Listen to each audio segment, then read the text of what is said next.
दोस्तों, आज हम बात करने वाले हैं एक और अपकमिंग आईपीओ के बारे में जिसका नाम है गोदावरी बायो रिफाइनरीज।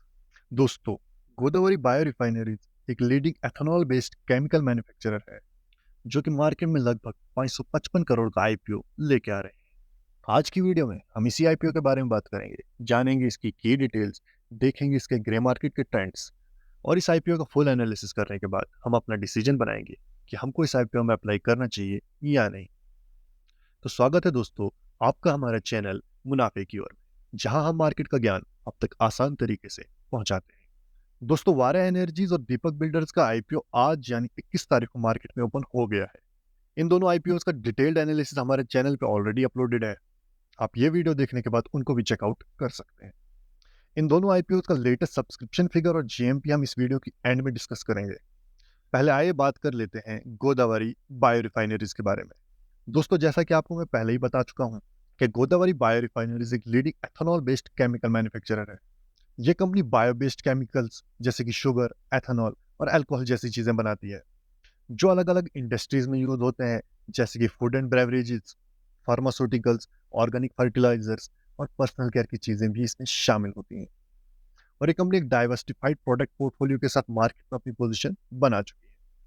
दोस्तों, इस आईपीओ से ये कंपनी लगभग 555 करोड़ रेज करने जा रही है, जिसमें से 325 करोड़ एक फ्रेश इशू रहने वाला है और 229 करोड़ ऑफर फॉर सेल।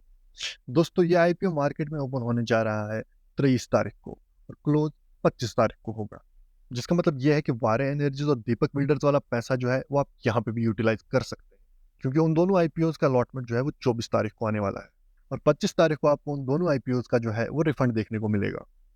तो अगर आपका पैसा जल्दी अनब्लॉक हो जाता है, उस पैसे को आप यहाँ पे यूटिलाइज कर सकते हो। दोस्तों, इस आईपीओ का प्राइस बैंड 334 से 352 रुपीज के बीच सेट किया गया है और रिटेल्स के लिए यहाँ पे मिनिमम 35% का कोटा रखा गया है। इस आईपीओ की face value 10 rupees per share रहने वाली है और इस आईपीओ के आने के बाद प्रमोटर्स की जो होल्डिंग है वो 81% से गिरकर 63% की रहने वाली है। दोस्तों, अगर 23 से लेकर 25 के बीच आपने इस आईपीओ में अप्लाई कर दिया तो 28 को आपका इसका अलॉटमेंट देखने को मिलेगा। 29 तारीख को या तो आपको रिफंड मिल जाएगा या तो आपके शेयर जो है वो डीमैट में क्रेडिट हो जाएंगे और इसकी लिस्टिंग जो है 30 अक्टूबर को होने वाली है। रिटेल कोटा में मिनिमम एप्लीकेशन आप 14,784 रुपए की लगाओगे और एक लॉट में आपको 42 शेयर्स मिलने वाले हैं। स्मॉल एच में मिनिमम आप 14 लॉट्स के लिए अप्लाई करोगे, यानी 2,06,976 रुपए की एक एप्लीकेशन रहने वाली है। और बिग एच की बात करें तो बिग एच में मिनिमम आप 68 लॉट्स के लिए अप्लाई करोगे, यानी 10,05,312 रुपए की एक एप्लीकेशन रहने वाली है।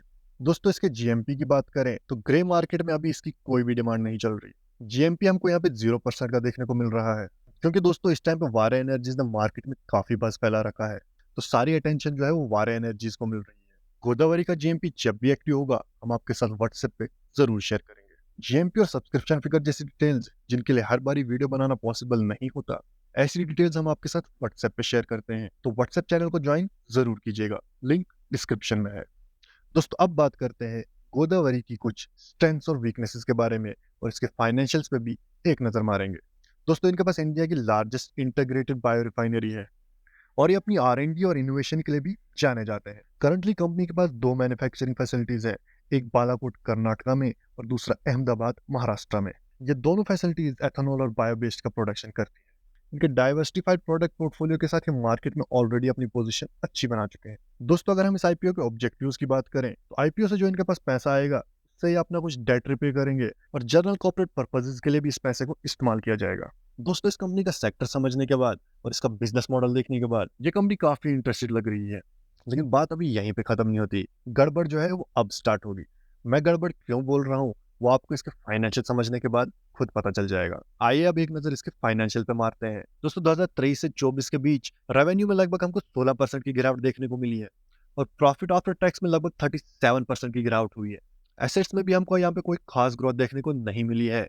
रेवेन्यू में गिरावट हुई है, प्रॉफिट आफ्टर टैक्स में गिरावट हुई है और इनकी नेटवर्थ जो है वो भी 3 सालों से लगभग एक ही जगह अटकी हुई है। दोस्तों, इस कंपनी पे कर्जा जो है वो भी काफी ज्यादा है। आईपीओ के पैसे से थोड़ा सा कर्जा तो कम कर सकते हैं, लेकिन उसमें से भी 229 करोड़ का जो अमाउंट है वो ऑफर फॉर सेल है, यानी कि 229 करोड़ सीधे प्रमोटर्स की जेब में जाएगा।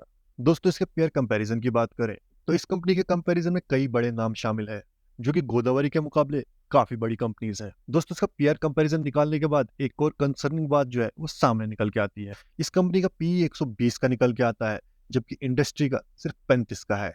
जिसका मतलब ये है कि ये कंपनी काफी महंगी वैल्यूएशन पे अपना आईपीओ जो है वो लेकर आ रहे हैं। दोस्तों, इस कंपनी का बिजनेस मॉडल देखने के बाद और जिस सेक्टर में ये कंपनी काम कर रही है, मैं इस आईपीओ में काफी इंटरेस्टेड हो रहा था। लेकिन इसके फाइनेंशियल्स और पीयर कंपैरिजन ने मुझको काफी निराश किया है। अगर आगे आने वाले टाइम में इस कंपनी ने अपने फाइनेंशियल सुधार लिए, तो फ्यूचर में ये कंपनी एक अच्छा रिटर्न कमा के दे सकती है, क्योंकि इस कंपनी का सेक्टर जो है वो काफी स्ट्रांग है। दोस्तों, इस आईपीओ में अप्लाई करना है कि नहीं, मैं अपना जो फाइनल डिसीजन है वो 25 तारीख को बनाऊंगा। फाइनल डे पे इसकी क्यूआईबी की सब्सक्रिप्शन देखने के बाद और इसका लेटेस्ट जीएमपी देखने के बाद ही मैं अपना डिसीजन लूंगा, जो कि हम आपके साथ व्हाट्सएप पे साझा करेंगे। व्हाट्सएप चैनल को ज्वाइन जरूर कीजिएगा। दोस्तों, कल यानी 22 तारीख को होंडा मोटर्स की जो है वो लिस्टिंग होने वाली है। तो जिन्होंने भी इस आईपीओ में अप्लाई किया, उनके लिए एक राहत की खबर निकल के आई है। होंडा मोटर्स का जीएमपी जो है वो हमको वापस ग्रीन होता हुआ दिखाई दिया है। जी हाँ दोस्तों, 1000 से जो प्रीमियम्स एक टाइम पे स्टार्ट हुए थे, वो गिरते गिरते -50 -80 तक आ पहुंचे थे। तो फाइनली कुछ रिकवरी दिखाते हुए वापस इसके प्रीमियम्स ग्रीन में दिखाई दे रहे हैं। हमने तो इस आईपीओ को अवॉइड किया था। आपने अप्लाई किया था या नहीं, कमेंट्स में बताइए। दोस्तों, दीपक बिल्डर्स और वारे एनर्जीज का आईपीओ आज मार्केट में ओपन हो गया है, और इन दोनों के जीएमपी में भी हमको काफी इंप्रूवमेंट देखने को मिली है। दीपक बिल्डर्स का जीएमपी 27 से बढ़ता बढ़ता 60 आ पहुंचा है, और अगर हम वारे एनर्जीज की बात करें तो इसका लेटेस्ट जीएमपी भी 98% का चल रहा है। यानी दोनों आईपीओ में आप अच्छे लिस्टिंग गेन्स के एक्सपेक्टेशन कर सकते हैं। वारे एनर्जीज में तो आपको सीधा सीधा पैसा जो है वो डबल होता हुआ दिखाई दे रहा है। अगर हम इसके सब्सक्रिप्शन की बात करें, तो आप देख सकते हैं कि पहले ही दिन ये आईपीओ जो है फुली सब्सक्राइब हो चुका है। 31 अक्टूबर को 3 बजे क्यूआईबी को छोड़ के हर एक कैटेगरी में आईपीओ ऑलरेडी सब्सक्राइब हो चुका है। दोस्तों, क्यूआईबी मोस्टली लास्ट के दिन अप्लाई करते हैं, तो ये फिगर्स तो आपको 23 अक्टूबर को ही बढ़ते हुए दिखाई दे सकते हैं। अब अगर दीपक बिल्डर्स के सब्सक्रिप्शन की बात करें, तो यहाँ पे भी आप देख सकते हैं कि ये भी फुली सब्सक्राइब हो चुका है, पहले ही दिन वो भी 3 बजे के आसपास। रिटेल लगभग 5 गुना ऑलरेडी सब्सक्राइब हो चुका है, और जितना इस आईपीओ ने पैसा मांगा था उसका 3 गुना ऑलरेडी इनके पास आ गया है। क्यूआईबी जो है वो यहाँ पे भी आपको लास्ट के दिन ही दिखाई देगी। इन दोनों आईपीओ के लेटेस्ट सब्सक्रिप्शन फिगर हम आपके साथ व्हाट्सएप पे शेयर करते रहेंगे। दोस्तों, ये थी हमारी आज की वीडियो, जिसमें हमने बात की गोदावरी बायो रिफाइनरीज के बारे में, उसके सेक्टर के साथ साथ उसके बिजनेस मॉडल को भी समझा। लेकिन फाइनेंशियल्स ने हमको काफी निराश किया। अपना फाइनल डिसीजन हम लास्ट डे ही लेने वाले हैं, क्योंकि भले ही इस कंपनी की वैल्यूएशन काफी हाई है, लेकिन कंपनी के प्रोडक्ट्स और एथेनॉल बेस्ड केमिकल की डिमांड देखते हुए लॉन्ग टर्म ग्रोथ के प्रोस्पेक्ट्स काफी प्रॉमिसिंग लग रहे हैं।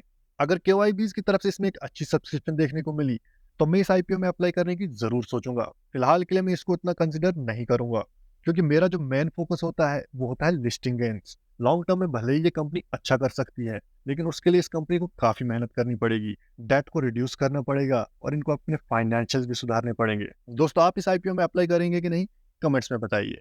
और वारे एनर्जीज और दीपक बिल्डर्स में आपने क्या किया? क्या आपने अप्लाई किया, या आप लास्ट डे का वेट कर रहे हो?